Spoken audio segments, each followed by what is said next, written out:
For many Canadians, this is home. It's where you learn the lessons of life. It's where extended family is created.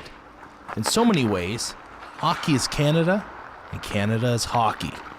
For Quebec native Marc Bourdon, his dream was to play in the NHL, and it looked as if he was well on his way. The Philadelphia Flyers drafted Marc in the third round of the 2008 NHL entry draft.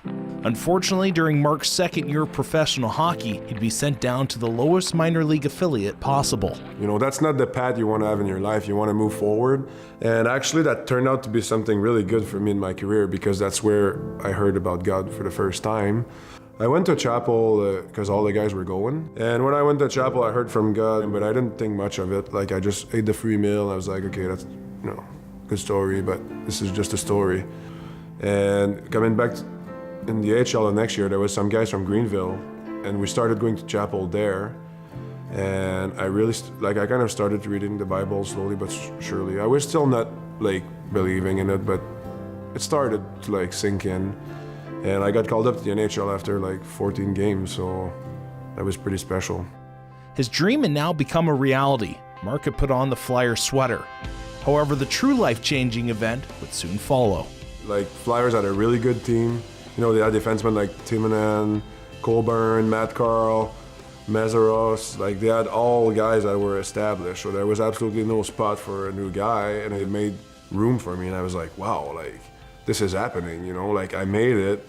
I scored my first goal, I played in the NHL, I played in the Winter Classic. But what's really special is that through that, I kept going to chapel. The chapel guy's name is Dan Edwards, and I'm still really good friends with him, and he was definitely the one that explained me what God's love was, and I really came to God because of him, because of God first, but through him, and I'm really thankful for him, and for God putting him in my life, and he always had a little flyer with a verse on an explanation, and I really started reading the Bible and everything, and it was still a process, and I'm still in the process. I mean, we're all in the process. We're never going to be perfect, but that's really where I accepted Christ in my life.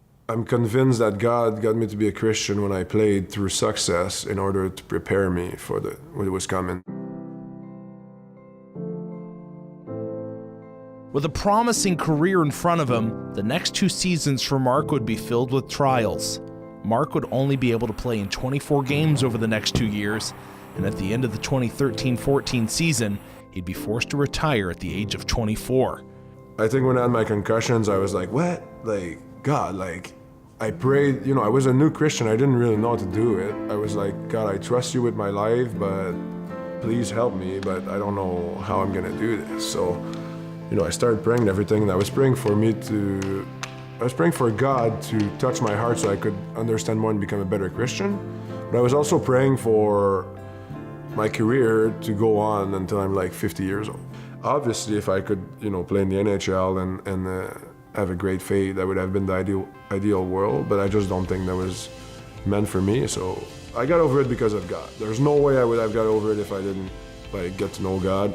God had a plan for Marc, impacting youth through hockey. It was his involvement with Hockey Ministries International that brought him to meet Kirk Handy, the head coach of the Liberty Flames. That meeting put the wheels in motion for Marc to become an assistant coach on the staff. I love Liberty. I love every guy on the team, every guy that has a hand to play on the team. I think it's awesome.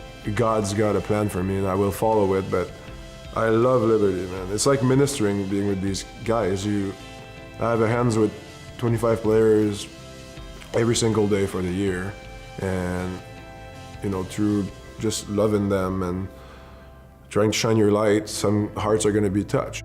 A once promising hockey career now looks like a Hall of Fame career for Christ.